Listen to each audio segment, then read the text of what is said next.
So, good evening, all my study partner. I hope you have a good day today. And we just recited the Heart Sutra. So, in the future, if you could memorize the Heart Sutra, you can come closer. It's okay. Even you can sit on the chair.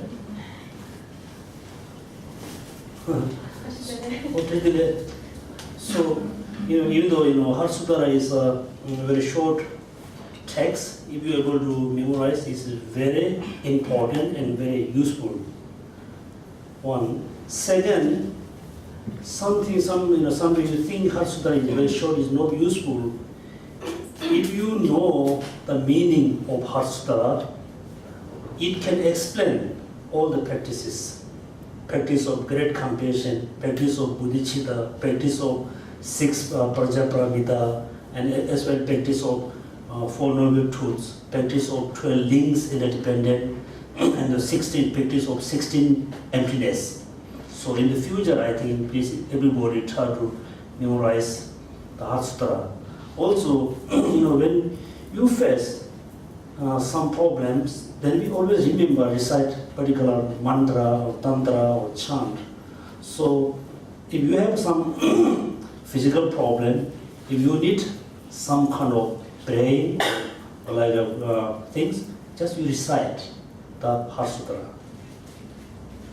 And Heart Sutra is the essence of all the prajaparamita texts. And also when you recite the Heart Sutra, you can see from beginning to the end, the Buddha says only few verses, right?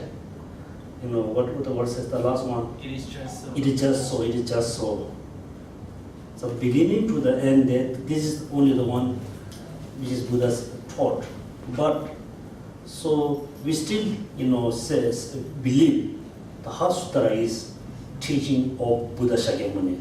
It is the teaching we call, the Heart Sutra is the teaching of Buddha text, Buddha teaching which is blessed by Buddha Shakyamuni. All the question and answer, that is come due to the blessing of Buddha. So in the future, yes, definitely, of course, you already got the teaching of Heart Sutra in Dharamsala. So in the future, I will try to explain in a very simple and short way. So then you can see which sentence shows the great compassion, which sentences shows the bodhicitta, and which sentence show the 12 lingua, so and so. So for you in the future, you can keep the Heart Sutra as a numbering text. So this I want to say. And the last time we have a kind of revision class. So today, before I started the class, is there anything I should clarify? I should explain more in detail? Regarding the emptiness of the cups, it is permanent, but it is sometimes somewhere permanent. So a lot of people confuse that, including myself, we are confused about not having a cup, and cups come into beings, there is a beginning and end. So if the emptiness of a cup and cup itself is inseparable, then there will be a beginning and end of the emptiness of a cup. Is that true? Yes, actually when we say beginning of cup, so yes, there's a certain time we say this is the beginning of the cup, but it is not the beginning of the substance of the cup, the continuum of the cup. So actually there is not really beginning point where the cup is begin. There's a beginning point when the substance became a cup. But this is so there's not really beginning point of any phenomena, permanence or impermanence. We don't say this is beginning from this and you're going to end this moment. Yes, cup and emptiness of the cup is inseparable, because emptiness of the cup are it is one entity.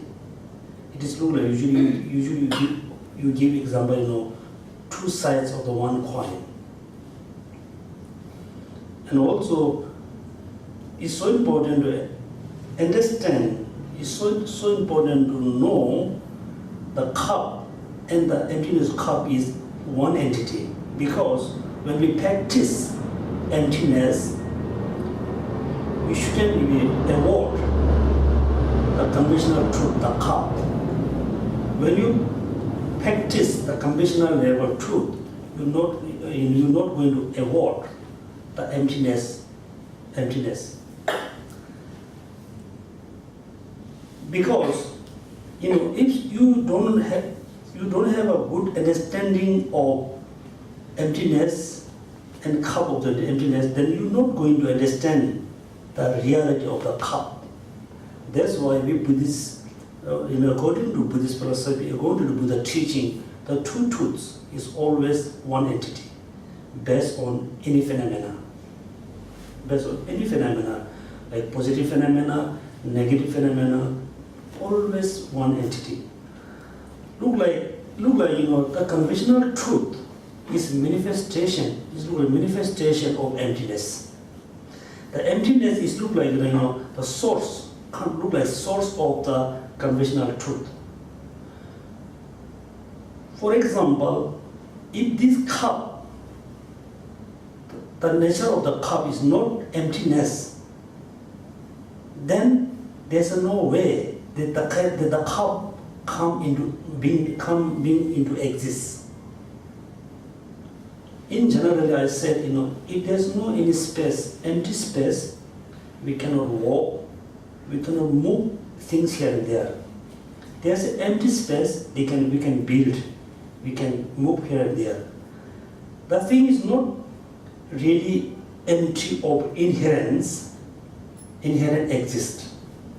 Then the cup of all phenomena must come into exist from the object that side.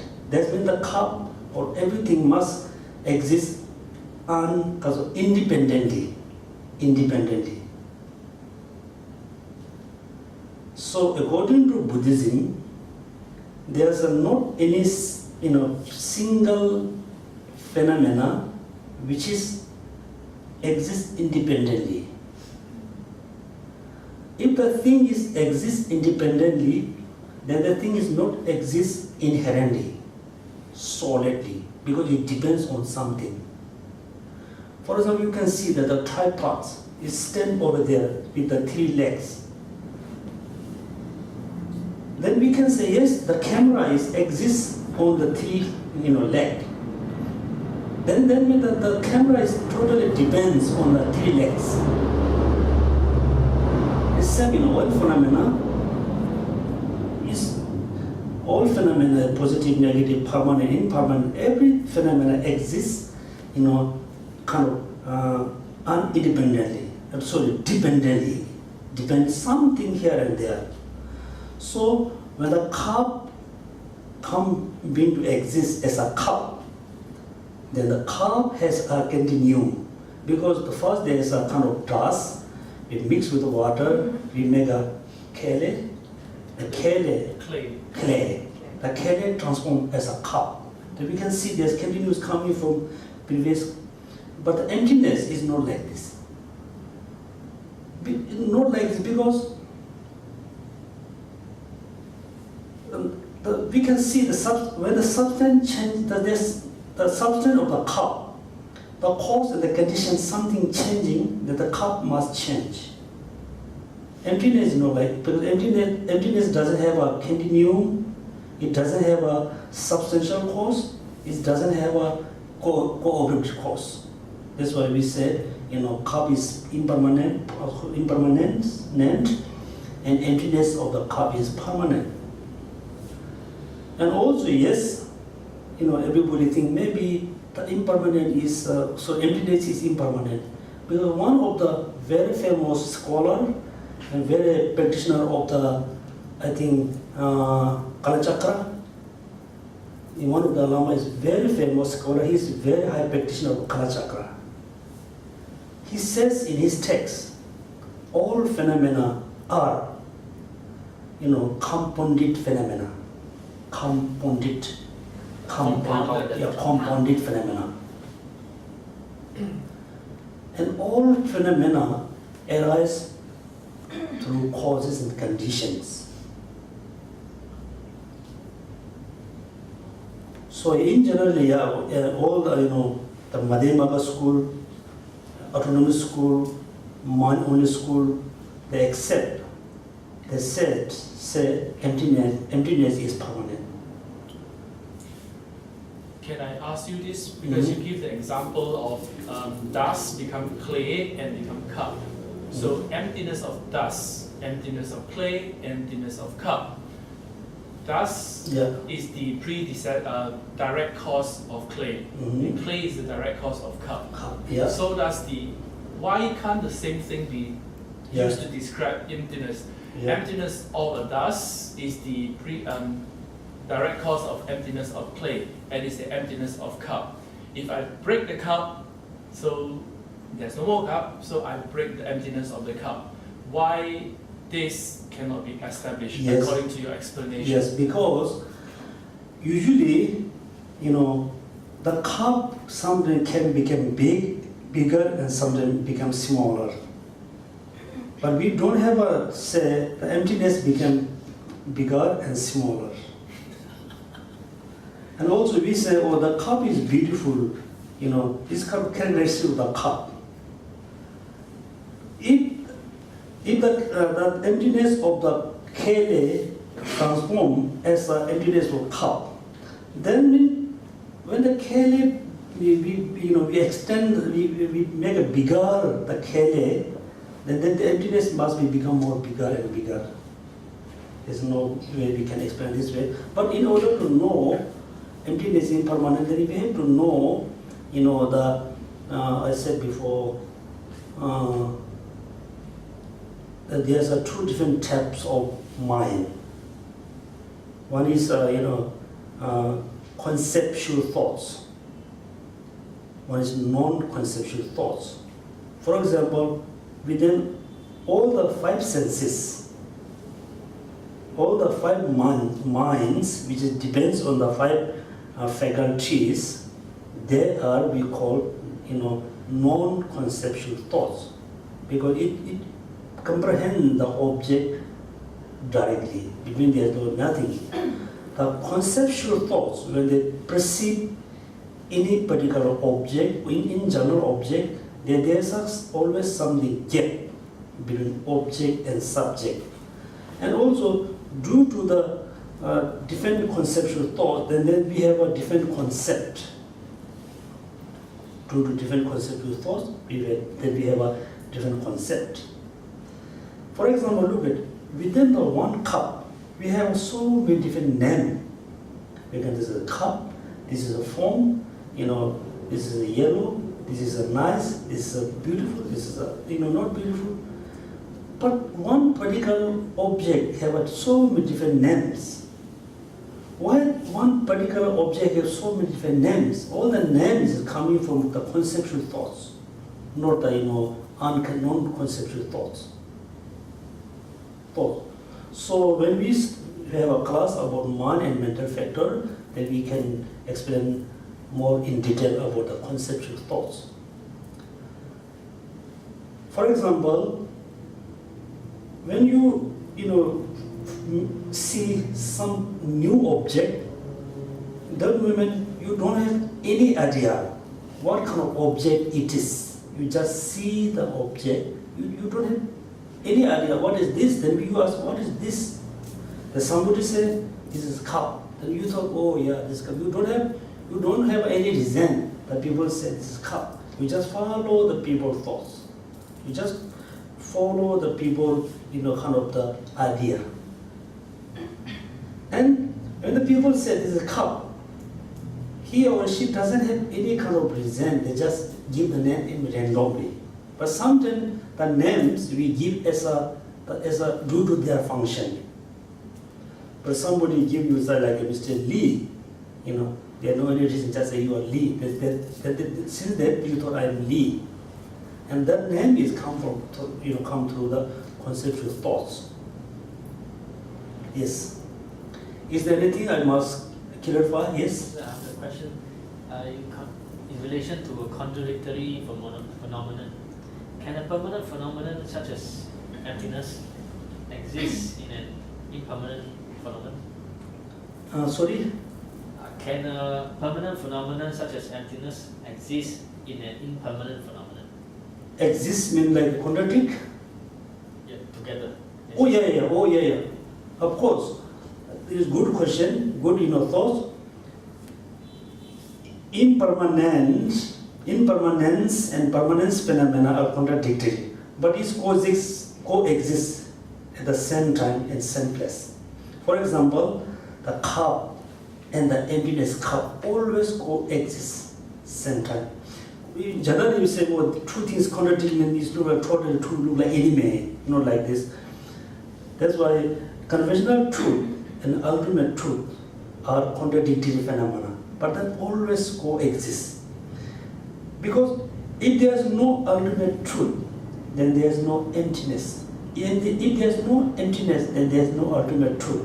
That's why the cup and the emptiness cup always coexist within one, coexist one place at the same time. Yes, it's good thoughts. But their definition of directly contradictory phenomena is totally against the concept of emptiness and impermanent phenomena. Yeah, it's not contradict, because I said direct contradictory means, for example, permanence and impermanence. The true phenomena are direct contradictory phenomena.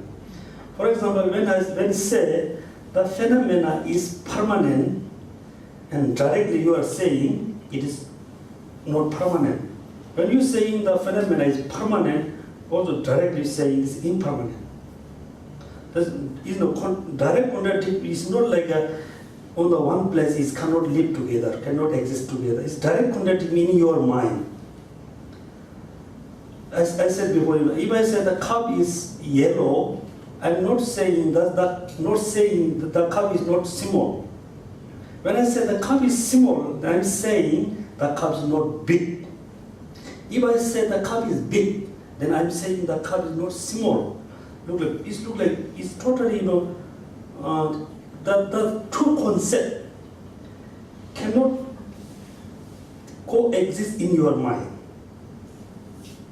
It's like I say one stick, one top of the stick go down, it go up. When it go up, it go down. So yes, contradict doesn't mean not able to exist within one place at one time. It's direct contradict means within your mind. So the definition, we should not take it as literally. No. Most time when you study Buddhism through English, you shouldn't take the total literally. For example, it's always I feel it. For example, like love and compassion.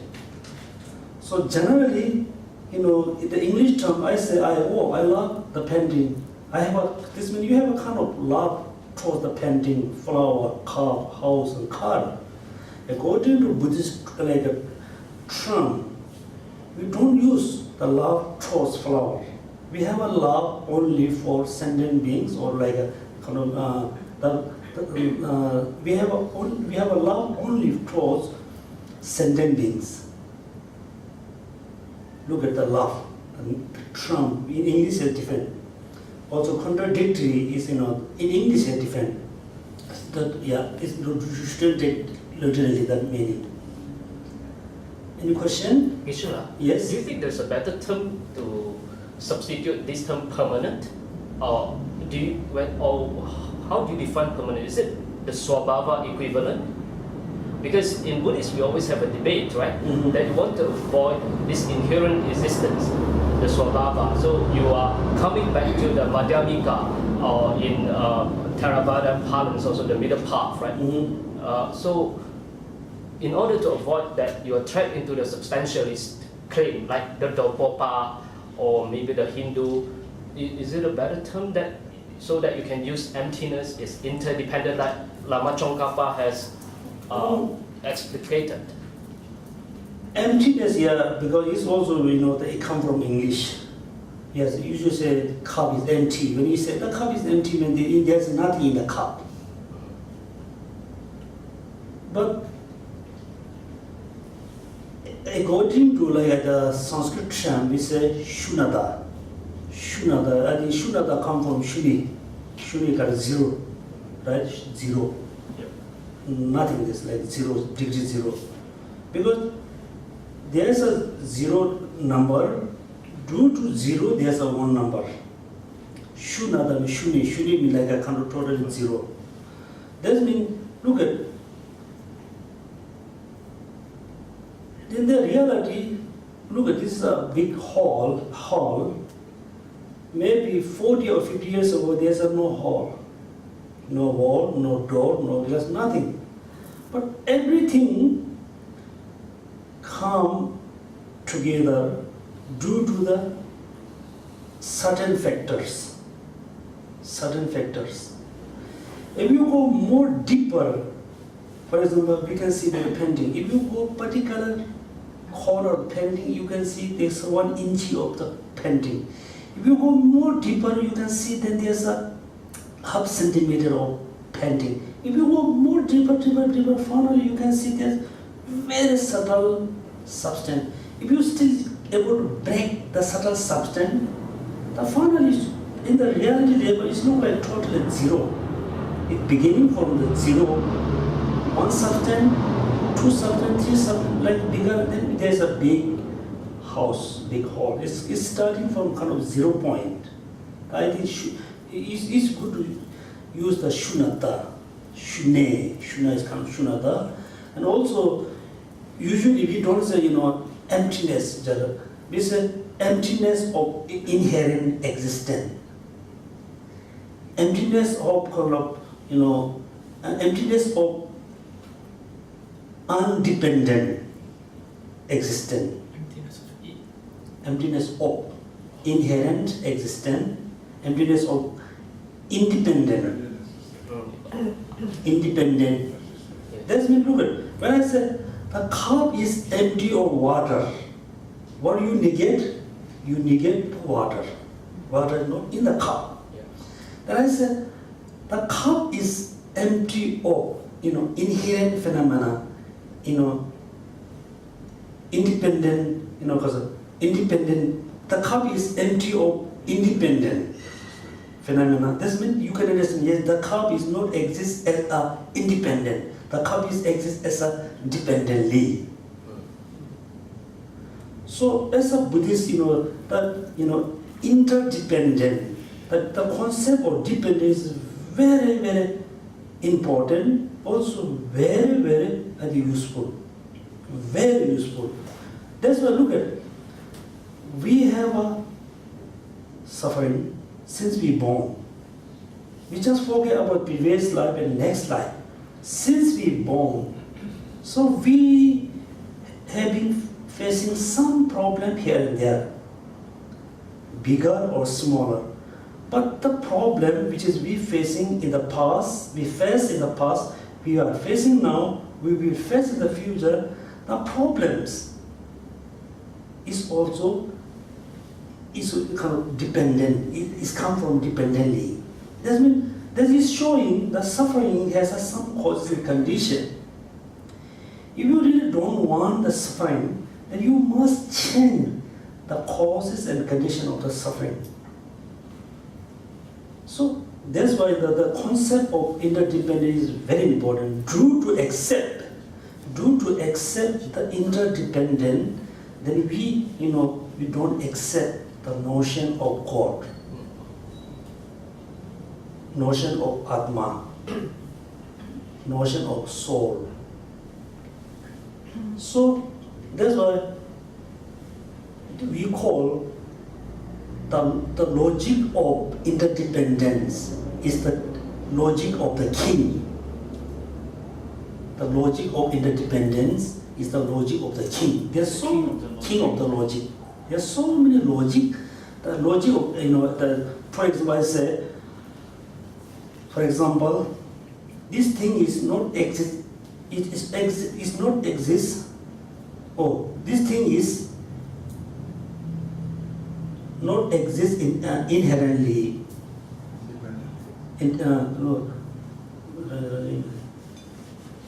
It's not exist inherently because it is independent phenomena.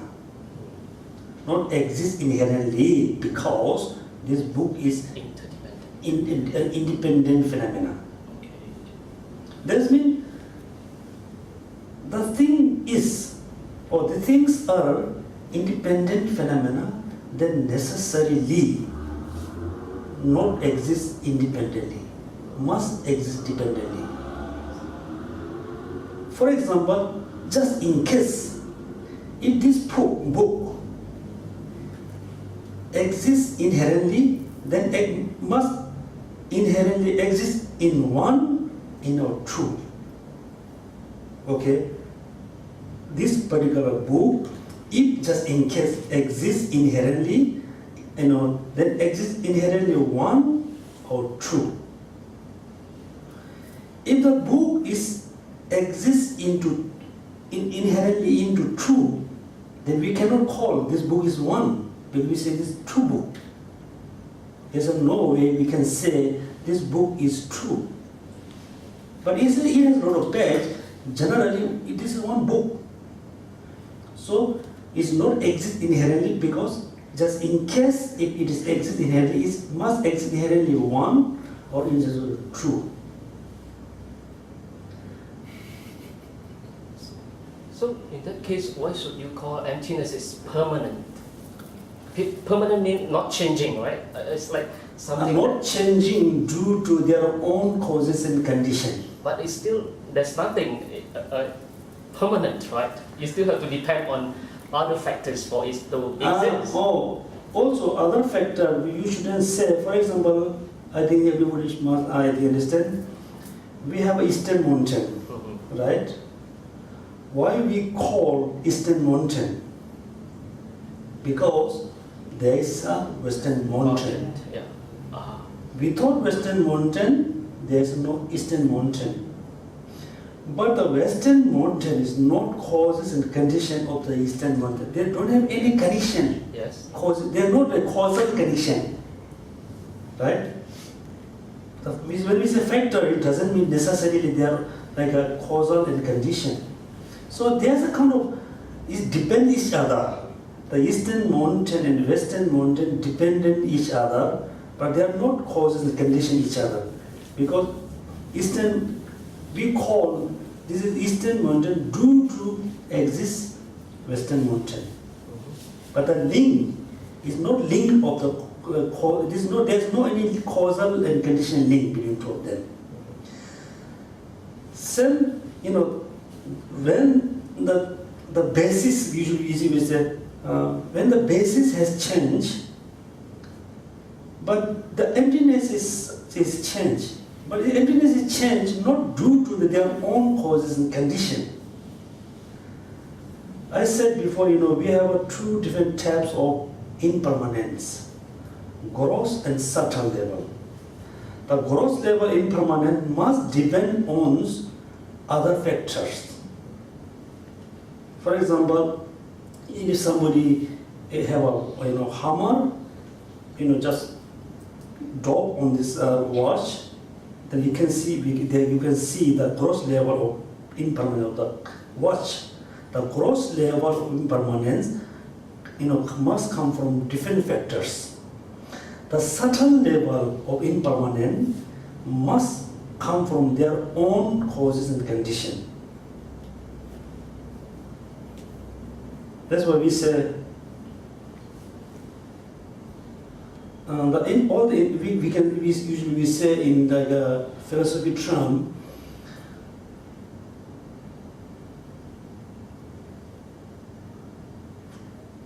for example, sound is impermanent because it is compounded phenomena.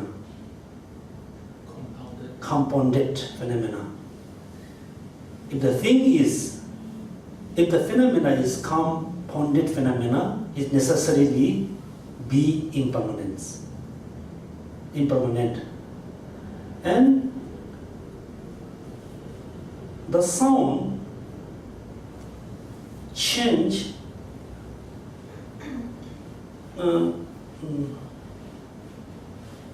is change right after come into being.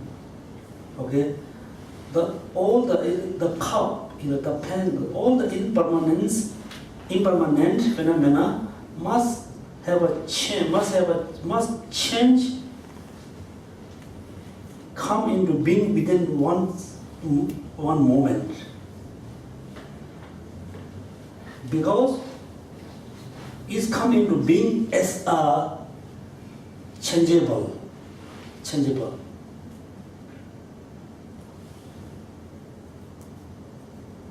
That's why the concept of impermanence also is very important. Not only just in the concept way, but it's very important. Start your practice. When you get up early morning, after just when you awake, at that moment you will remember impermanence.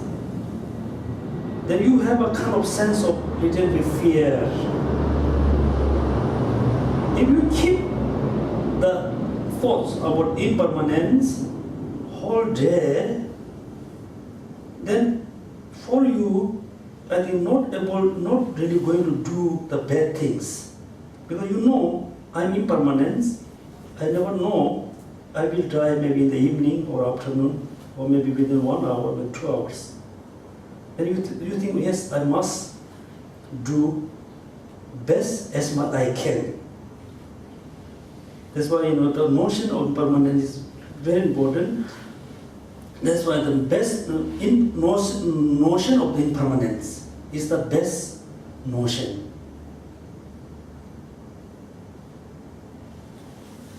So the conclusion, yes, when the impermanent phenomena change, then the emptiness also has that kind of change.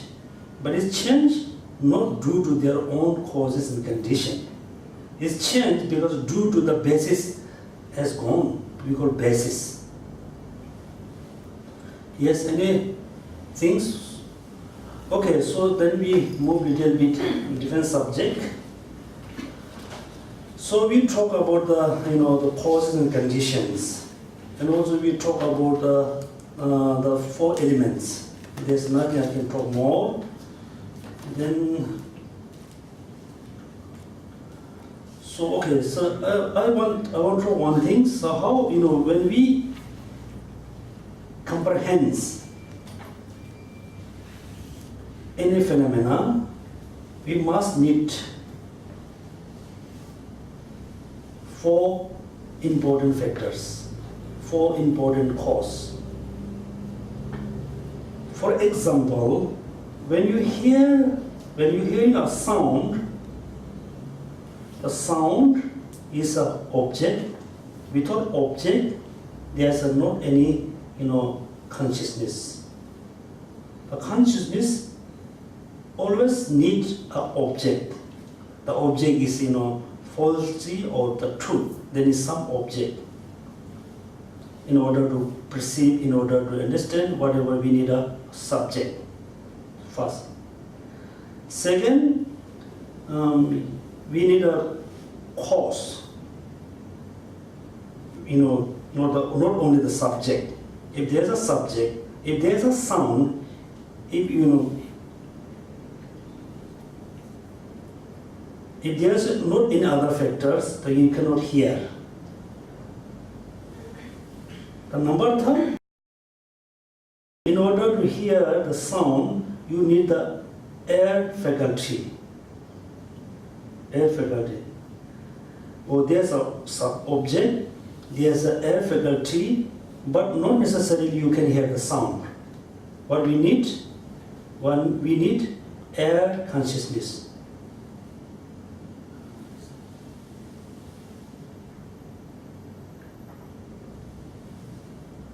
So if there's an object, if there's a air faculty, if there's a air consciousness, if there's another factor around there, then you can hear the sound.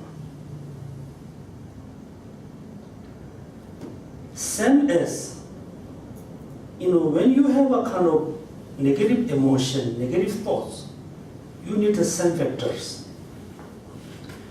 You need an object. Doesn't matter the object is false one or truth one. So without object, you cannot have a kind of negative emotions. For example, when you get angry towards someone or some object. Sometimes you can really get angry with your friends, family, or whatever. Sometimes you get kind of angry with your own possession. Sometimes you walk on the street, you are not really careful. You fall down. That time you got angry. Whom yourself. That means that moment you are the object of the angry. Second, of course, the anger is not, come being into exist randomly. I don't think we Buddhists can accept the random things. Then there must be kind of the order. There must need a kind of the previous angers remains in your mind. Number second, third. Then the misconception.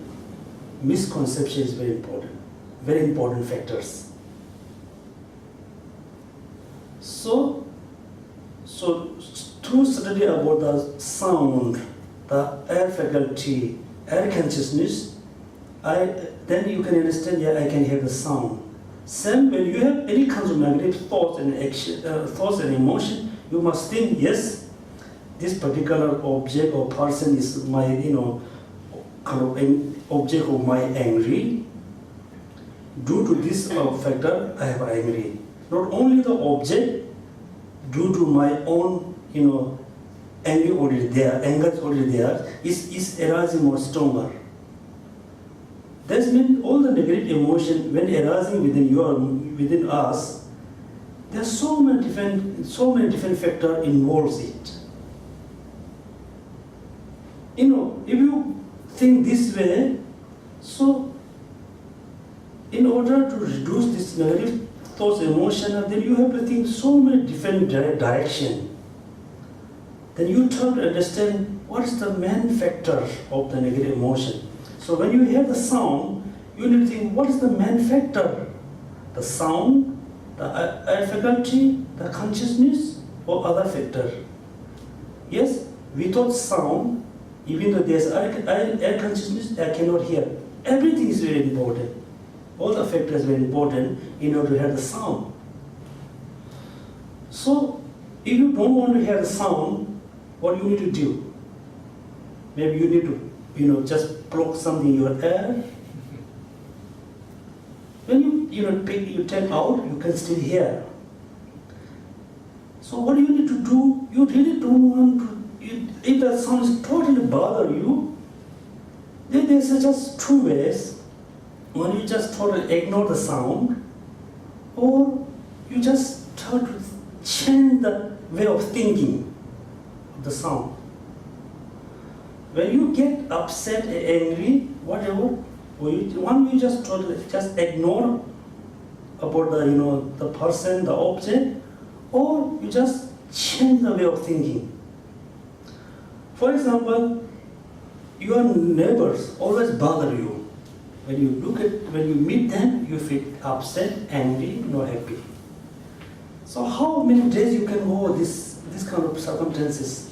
What you need to do? Or just ignore when you meet the person, just totally ignore it. Look, I didn't say anything, anybody, just walk steadily, just ignore it. But it's so difficult, somehow you made you on the way. That's the best way. You must change the way of thinking. How we can change? Yes, the last year a few months ago, or weeks ago, day before, I have a kind of, argument with her or him or the person.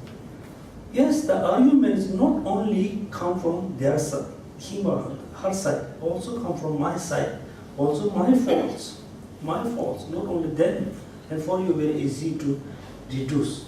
So that's why we have to study about the factors, cause and condition, how many different types of cause and condition involves with this kind of problems. So all the minds, positive minds, negative minds, they always need the 4 factors.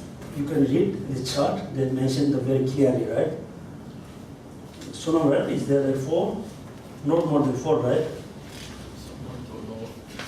Yeah. Then, so today we talk a little bit about the page number 381. Mind, because we talk about the form, we talk about the not form, neither consciousness. Today we talk about a little bit about the consciousness. Page number 381. Okay. The explanation of consciousness. Generally, the following 3 are equivalent: mind, awareness, and consciousness is equivalent. But still problem, because there's a mind. Yes, awareness, consciousness are equivalent. But problem what? Look at, it's a mind. But we Buddhists, we always differentiate between mind and mental factors. Mind and mental factors. Mind and mental events. For example, the compassion, love, tolerance, anger, attachment, desire, they are not mind. They are not included to mind. Is included to mental factor. Okay, but still they are consciousness, awareness. But here's a mind is different meaning. What does it mean like mind? So there's no way, I think we can translate into English, but Tibetan we can say lo, ripa, sheba. Ripa is exact, is good, awareness. You can aware something. And consciousness is okay. The number 1 is mind. I don't think is the correct translation. But you should say awareness, consciousness are equivalent. Sorry, mind, what is the Tibetan word for mind? Shepa. No, so lo. Sanskrit? Sanskrit, chitta. Chitta. Yeah. Chitta. That's why we say chitta mantra sukula, and also we can say buddhi chitta. Sorry, is there a word called jiva? Is there a word called jiva? Jiva is no. The soul. Soul. I think usually the mind I don't know is correct one, but we call chitta, chit or chit is equivalent. Then the definition of the law, definition of the mind, right? The definition of mind, that which is clear and aware. So when you hear somebody say mind, you should think, yes, this is kind of a phenomena which is the entities are clear and aware. So the nature of the mind is very kind of clear. The function of the mind is the aware something. Then, what about person? What about person? His person is clear. His person is awareness. But because we aware something. Yep. Person. That's why when we are in the Dudra class, we say Yes, person aware the object, but person not awareness. Mean differential aware the object, but no awareness. The mind's aware the object as well as his awareness too. Clear. So here clear, is also clear and also awareness, such river. So also the concept of ripa is also another very important, because for us so difficult to have a so difficult to recognize. Notice the pure mind. It looks like, can we have a mirror, right? Mirror. Mirror, like glass. Yeah, mirror. Mirror without reflection. Can we have a mirror without reflection? No. Yes. No. When there's no light, there's no reflection. There's a darkness reflecting in the mirror. Without eye? No. Without an eye. Look at it. Without some reflection, there's no mirror. How you can then really understand the kind of the pure mirror? When you look at the mirror, there's something in it, right? Some image or some reflection in it. So without reflection, there's no mirror. Without object or without aware something, there's no consciousness. The consciousness, positive or negative, whatever, they always aware something. What about if somebody, sleep in the, somebody have a deep sleep? It looks like totally death. Does the person have a mind or not? It's a dormant mind. Dormant mind is a mind or not? It's also questionable. Dormant mind means the mind become more invisible. Finally, the mind is not able to function. Dormant, we call dormant. Somebody call it, less, somebody call his name unconscious mind. Because at that moment, the mind cannot conscious anything. That's dormant. So the definition of the mind is the clear and aware. When the people have a deep sleep, at the moment, the person has a unconsciousness or not. Yes, there's an attachment, there's a desire. If that moment, all the mind aware the object or not. So is there an answer to this? That's why I said we have in Tibetan tradition, Tibetan Buddhist tradition, we have two concepts, two different ideas. Certain monasteries, certain scholars, certain masters say that moment the mind is there, the mind is still aware the object, but not able to, but the person not able to aware. Sorry, come back to the earlier thing that you said, conceptual mind and non-conceptual mind. Can it be that when some man is unconscious, the consciousness is there, but the conceptual mind is not functioning, only the non-conceptual mind is functioning? So, take for example, sound, because I can't do that, but for sound and for touch and taste, there is still a context. Like if it's a touch, there's still a context, and it has been the consciousness has accepted it, but the conceptual mind does not process it, so it does not appear to us that it is aware or not. But definitely, when the unconceptual for five senses, the five senses, when the five senses function, then definitely conceptual thoughts definitely function at the same time. But when you are a normal sleep, no matter how good, how smell perfume is, you won't think it's a perfume. But you still inhale it, you still get the smell. No, but when you inhale, you inhale the air. As when you inhale the smell, but you don't test the smell. That means your nose consciousness is not functioning as a nose consciousness. At that moment, maybe your nose consciousness not exist there. But before that, you were establishing that an object and the faculties, when they come together, then you have the consciousness. Aware. So the consciousness is always there, because when an object and the object and the faculties when they meet, you may if there's consciousness. if there's no object, then there's no faculty. If there's no object, then there's no consciousness. If there's no sound, then there's no air consciousness. So if I have a sound and if I ear, without consciousness, how does that come again? Can you explain that?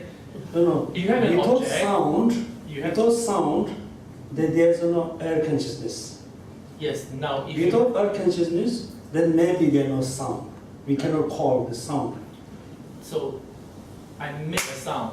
Someone is unconscious. I make a sound. So the sound is there. The ear faculties is there. Can you have that moment yourself? When you right? No, it's not trying to argue. I'm trying to No. understand. I'm not really arguing you. So you're saying if I make a sound, the sound is object because of object of your eye consciousness. But the sound is not object of the person who's in sleep, who are in the deep sleep. The person definitely cannot hear the sound because he or she is totally deep sleep. So that person at that moment, the person who has a deep sleep, he doesn't have any five faculties. Cannot see, cannot hear, nothing. They have the faculty, but not the consciousness. No consciousness. Yeah, no consciousness.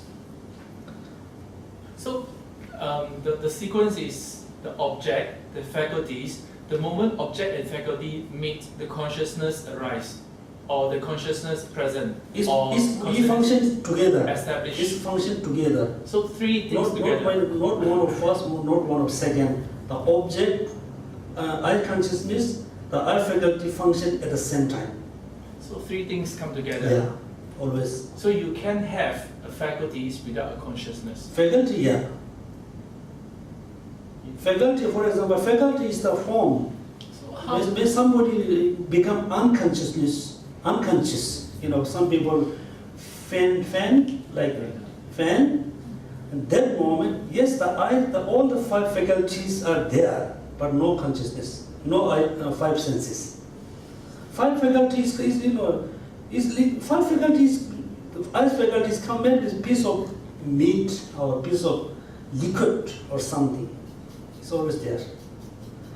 But there's another question we can raise. Okay, when people total in the deep sleep, yes, everybody understand the person is total in deep sleep. How the people awake? What the faculty? What the causes condition people regain conscious? How is it start? For example, when you tomorrow morning, you really have to go 5 o'clock to your workplace, but you are very worried, you go to sleep, Then you set up the time, sometimes you actually, awake before the alarm rings. So what is the really cause and condition for this kind of? So, this is kind of, and also the five faculties, is totally, always depends on the five minds. Eyes, mind is totally depends on the five faculty. And if something damage, damage some part of your eyes or brain, then you can see somebody cannot hear, cannot feel, cannot see. But the person is total, but still the people think. People can still think. They cannot see, cannot hear, cannot taste, cannot talk, but they're still thinking. Still keep thinking, worry, scared, this thing. All of this consciousness is not included into the five, minds. We can call sixth mind. Sixth mind. Number 6. When I say sixth mind, you shouldn't mix the concept from the Western. When people say, oh, he or she has a sixth mind, they thought, oh, he or she can understand everything. It's number 6. Sixth sense. Number 6 or 6 minds. So within the 6, the number 6 is very important. It has a very gross, subtle level. The 5 senses is very gross, it's very depends on the brain or brain function, is very depend on the nervous system. The 6th mind is not much depend on the brain and nervous system, or is the 6th mind very much depend on the previous 6 mind. The previous 6 mind is transforming every minute. Okay, so yes. Do you mean that a person who experiences fear while he's sleeping, that is not the 6th mind? Yeah, 6 mind. This is 6 mind. Yeah, 6 mind. Definitely, this no eye consciousness, no nothing. It's 6 mind. But that's why we said within the 6 mind, then there's a valid cognition, invalid cognition. Within the invalid cognition, then there's so many different kinds of negative emotions, so many like neutral, and also all the negative emotions we just include into the invalid cognition. But within the valid cognitions, there's 2 types. Within the valid cognition, some cognition able to comprehend the object directly. Some valid cognition cannot able to comprehend the object directly, indirectly. So yeah, this is why the main point is the equivalent is the mind, and the mind, awareness and consciousness are equivalent, but you really need to understand what does mean mind. The definition of the mind is that which is clear and aware. Then is due to the meaning of the clears, what does mean clear, what does mean aware. And second, the definition of consciousness, that which is aware of object. It doesn't matter positive, negative minds is always aware of particular object. For example, the attachment always aware the beautiful object. The compassion aware, the person who you focus on it. The number 3, awareness. Number 3, right? The definition of awareness. Yeah, that which is experienced object of comprehension. It's very similar, right? Awareness the object, comprehends and the object, comprehension. But due to the different function, we name in different way. But you shouldn't think the mind, consciousness are totally 3 different minds. You should think one mind can be mind, can be consciousness, can be awareness, due to different reason. For example, why we call impermanent? Because due to opposite of permanent, we call impermanent. Why we call compounded phenomena? Because due to the due to so many different factors come together and come into existence, we call compounded due to different reasons. But it's one entity. Your eyes consciousness can be eye consciousness, awareness, and mind. Compassion is not include mind, but awareness as well as consciousness.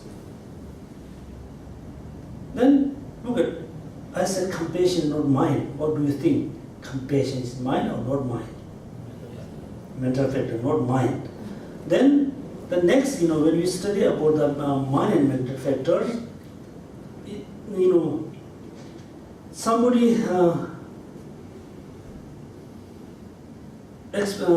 give an example, like I said, but the nature of the mind is always, look like it can comprehend anything due to your effort. And somebody says, no, it is not due to your effort. It is due to the continuum. Due to the continuum of the different minds. So that's why it's so difficult to understand the meaning of clear. We have a clear water. We have a clear light.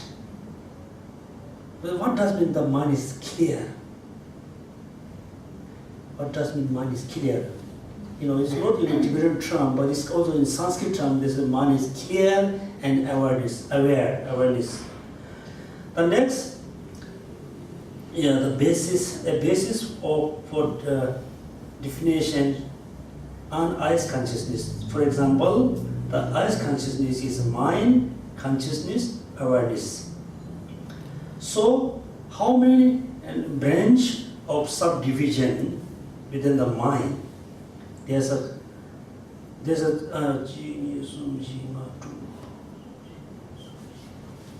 actually we can divide into 6 different ways the mind.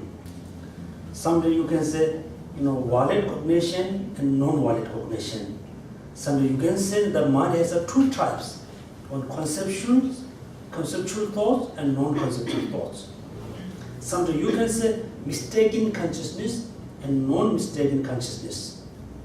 And sometimes you can say the mind has 2 division, self-awareness and other awareness. And also you can say mind and mental events.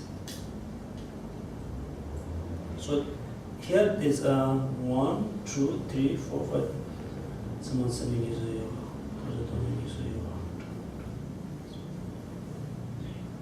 here they divide into 5 different ways, right? 5 different ways. Clear? Are you going to explain to us all the 5 different ways? Different ways.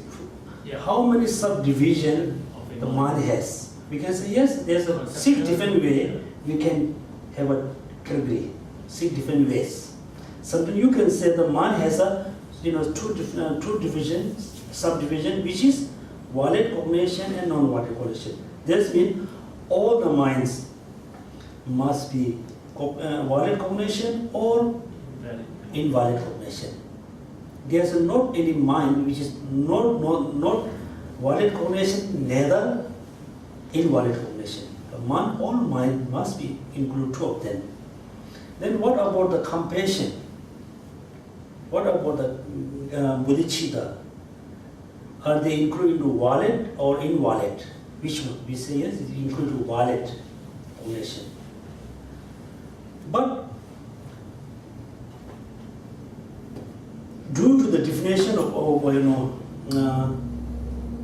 mind and awareness, so the great compassion is aware the sentient beings or not. For example, the great compassion focus, right, for all sentient beings without any exception. So how one person can aware all sentient beings without exception?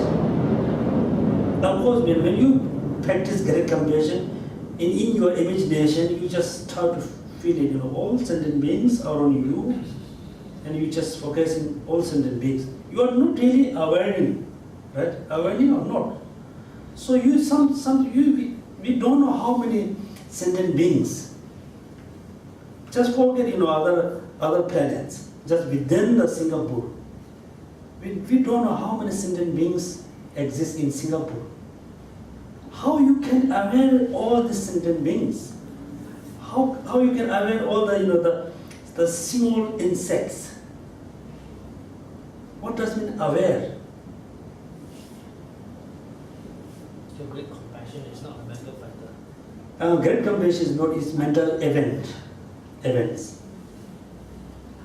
So due to the definition of awareness, they say aware the object. So your compassion focus on sentient being, how you can aware the particular sentient. Yes, I can aware particular people, particular person. I can understand, I can feel it, I can see it, I can understand. How you can understand the sentient being which is you don't have any idea, right? So this is a big question when we have a debate. Okay, so how many different ways you can have a category at the mind? So we have 5 different ways we can have a category, right? One is valid, invalid. Second, conceptual thoughts and non-conceptual. And number 3, mistaken consciousness and non-mistaken consciousness. And number 1, 2, 3. Number 4 is the mind and mental events. And also sometimes you can see minds and mental factors. Then number 5, self-awareness and other awareness. But the Madhyamaka school, they don't accept. There's a 2 types of mind, which is self-awareness and other awareness. They always say there's no self-awareness. There's not any self-awareness. Because when we say self-awareness, that means there must be 2 things happen. So the mind itself, how it can aware the mind itself. They give example. You cannot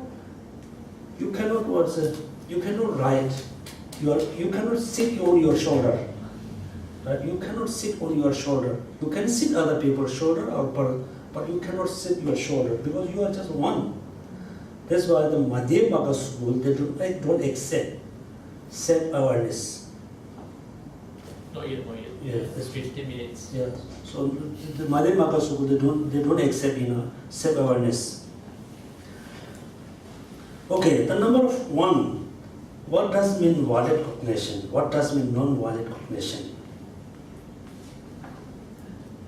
So anybody have any idea? Yeah, of course, yeah, somebody know, but this little hesitation. Usually when you say, okay, sometimes you can see so many news, sometimes you say, yeah, this is valid news, right? Valid news. Can be proven. But, It can be proven. yeah, proven. Proven. Yeah, You proven. can prove it. Yeah. For example, the easy way with the yellow glasses. When you look at the snow mountain, what kind of snow mountain you could see? You could see, yes, yellow snow mountain. And that kind of consciousness is invalid cognition. Because when you take out the yellow glass, you cannot see it. When you wear, you can see it. But in the reality level, there is not yellow snow mountain, but we have a snow kind of ice cream with different thing. So, this was, they were said, the eye consciousness, which is aware that white snow mountain, white snow, the eye consciousness is valid cognition. The eye consciousness, which is aware the yellow snow, that type of eye consciousness is invalid cognition due to your own like a disease. Because when you wear the yellow glass, green glass or blue glass, you can see the environment is yellow and green, but you never think it's yellow. But due to your own sickness, sometimes you really think, it's totally yellow, it's totally black, it's totally something, because you don't understand you have a sickness. So when I watch a movie in the theater, that is an invalid cognition because I'm staring at the screen. Totally invalid cognition. Totally, beginning of the end. Look at, it's very interesting, Sonamres. When you watch, yes. If there's ignorant, nothing is not valid. Sorry? If ignorance is nothing valid. Ignorance. Yeah. Yeah, but then, Giving the yellow screen all about, nothing is valid there. It's like Solar movie, nothing is valid. due to ignorance, Yeah. Nothing is valid. No. Sometimes you have a misunderstanding due to ignorance. Ignorance. Because ignorance push you this direction. Yeah.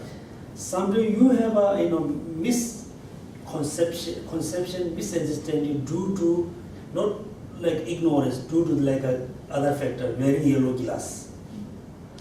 Also due to the sickness.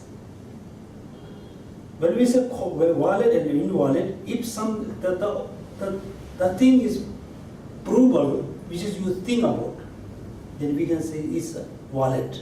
So ignorance is a side. We don't talk ignorance. Yeah, ignorance is a different side. But yeah, due to but eye consciousness, when they aware the yellow like a whatever, the eye consciousness is not much related to the connection with the ignorance. But all the conceptual thoughts, the sixth mind is always related with the ignorance, attachment, desire. The eye consciousness doesn't have a kind of connection with the desire, attachment, ignorance. So this volatility is Very, for eyes consciousness. yeah, it's very kind of I said very innocent consciousness. But all the most of the other conceptual thoughts, other unconceptual thoughts, there's not really. Sometimes you can so difficult to differentiate between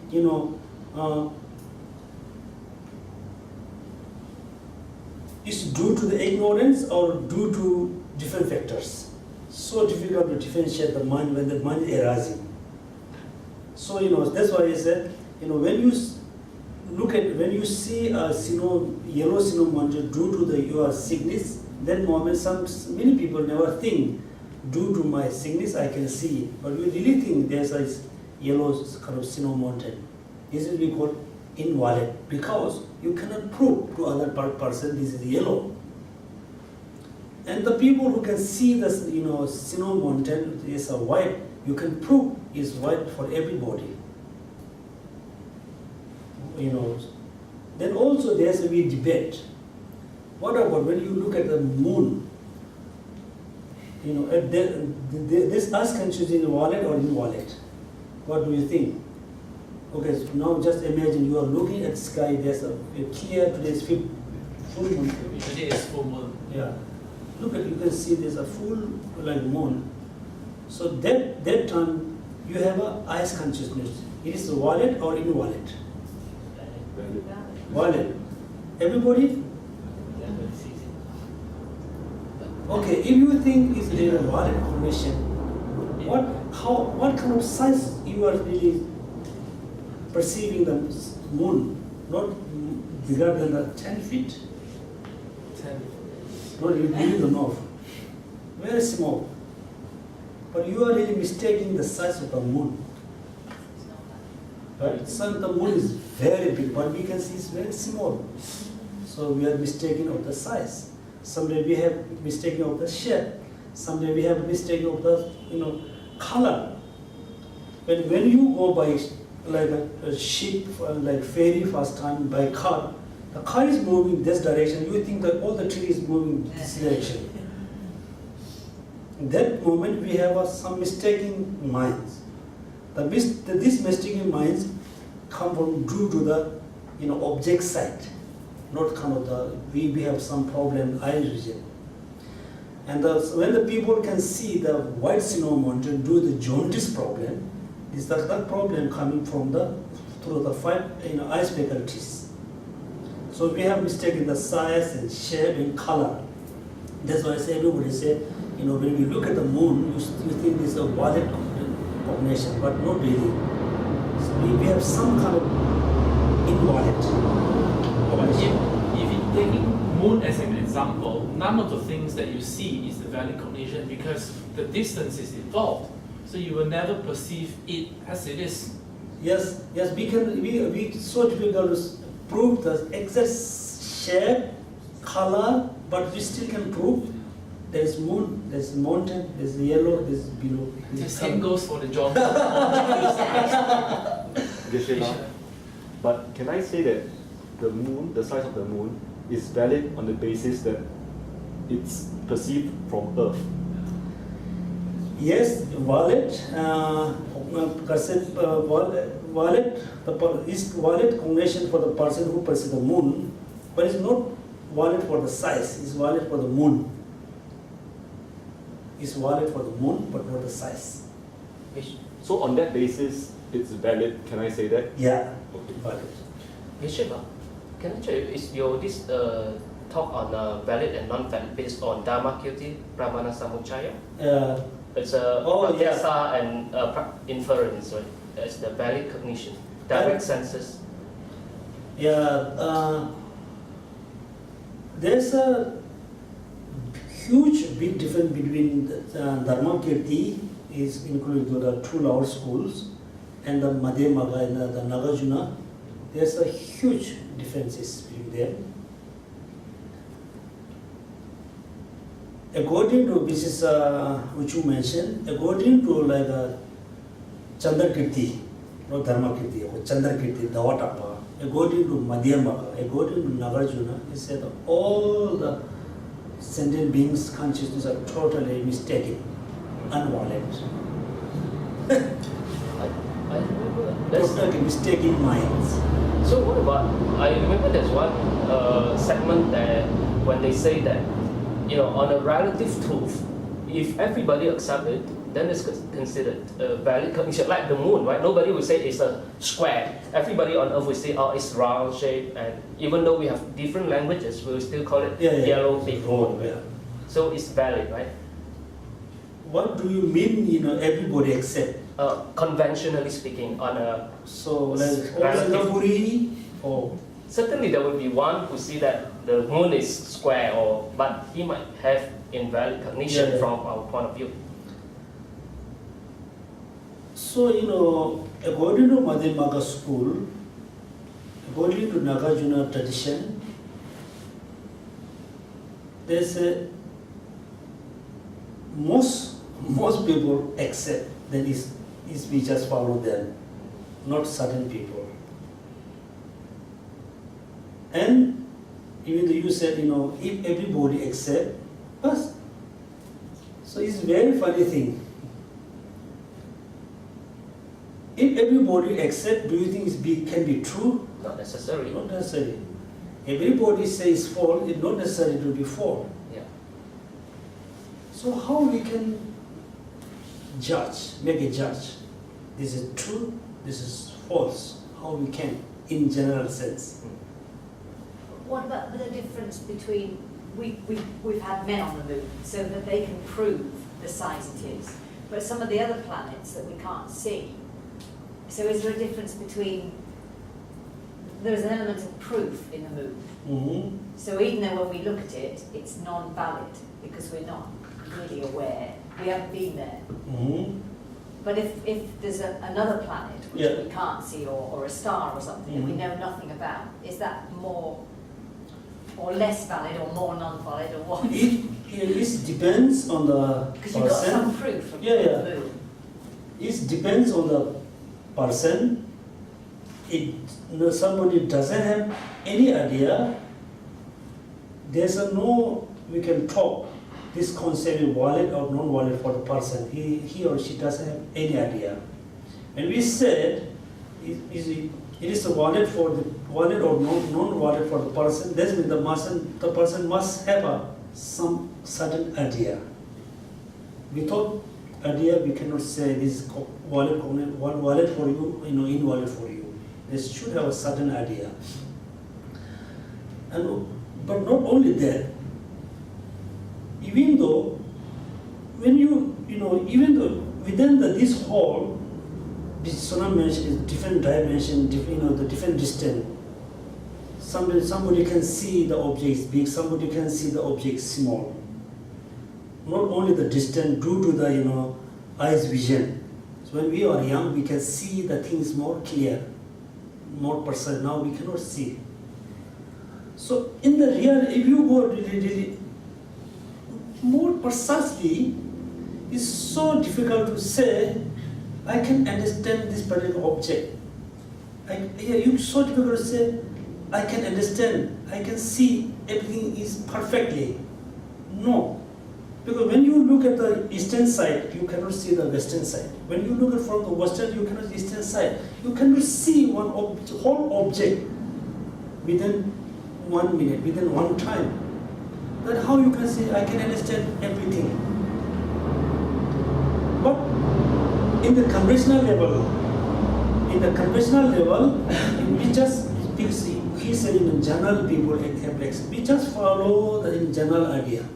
We're not really going to in precisely. If you go more precisely, more detailedly, then it's look like we're going to destroy the conventional level truth. For example, let's say the beautiful. Let's say beautiful, and there's a name.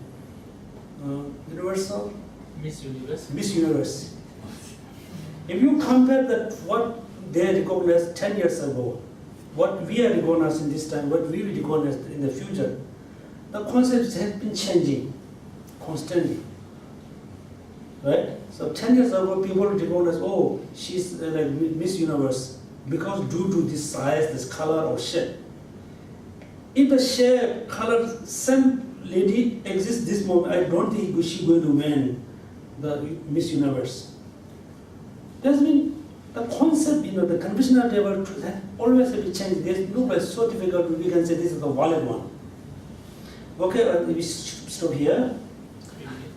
You were talking something about the cinema and looking at the screens. Say something in 2 minutes. Look at, when you totally absorb the movie, you never feel I'm totally watching a movie. You really think I'm really watching the real person, real country, real fruit, because that's why you suddenly feel so scared, suddenly you feel so happy. So in our monastery, we are very strict about watching like a movie, going to movie theater. Somehow, someone went to see the movie at the rainy season, and he sit in the movie theater with umbrella. He saw this rainy in the movie, just.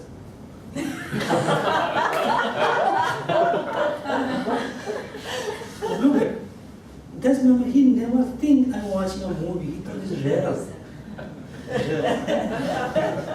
You can see somebody you watching a movie, you're scared when you look, you're afraid.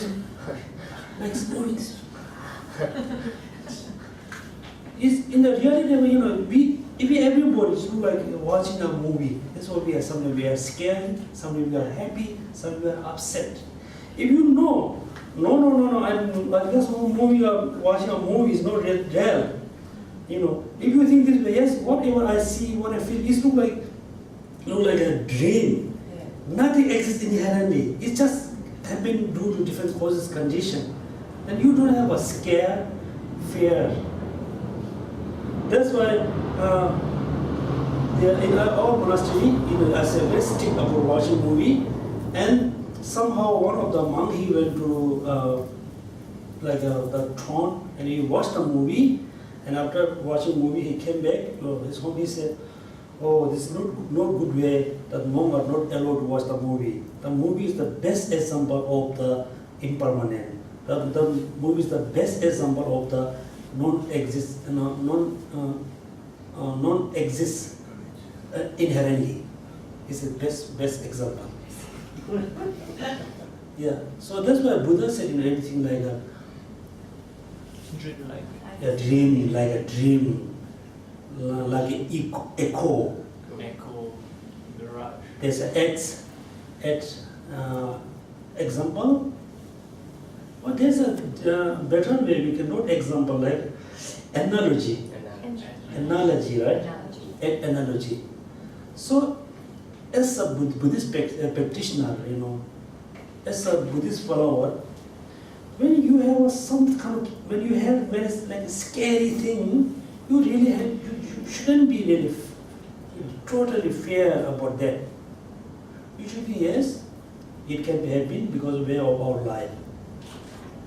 What is happened. I cannot change the external factors. But one thing you can change, your mind. One thing you can change, your way of thinking. If you are able to change your way of thinking, therefore you very easy to be like a happy mind. So yes, I think movie is the best example for understanding of the reality level. Thank you. So we have another 2 classes about the Dudra. So please everybody, if you have a time, please try to reach a little further, then you can have a question and answer. So that's it. Thank you. Thank you so much.